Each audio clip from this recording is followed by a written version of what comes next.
সারাটা ঝিরঝির করে ছিটবে। তা দিয়ে কিচ্ছু হবে না,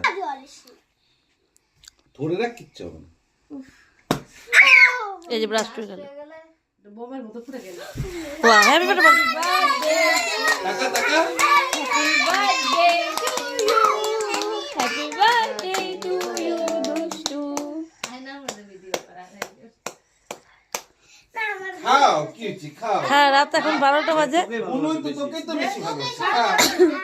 তুই আবার ভাঙ্গে আবার দুষ্টু দিদি আপ দছে চারদিক ধরে এই দাঁড়া দাঁড়া দাঁড়া তাই তো এটা কি তাই তো আরেকবার কাটো ও মা চল আসো কেকটা কত ট্রাই দাদা কে একটু কেক খাওয়া দে তাহলে হবে যা। আয় গাড়ি বলে রাখিস না রাতে বেলা আমি যাই শুভ ইয়ার এগুলা লাগাই আরেকটু করে কেক দিয়ে দে খাওয়া দে খাওয়া করিস না আমি এটা আগে মা দিব তোমাকে দিব ভাঙে না আ করে খাও আরে খাইতে দিল না ঘন্টাও গায়ে টায়ে ফেললো কি করলো দাঁড়াও একটুখানি নিবে, একটুখানি নিবে, দিদিভাই খাইতে পারবো না এখন। নে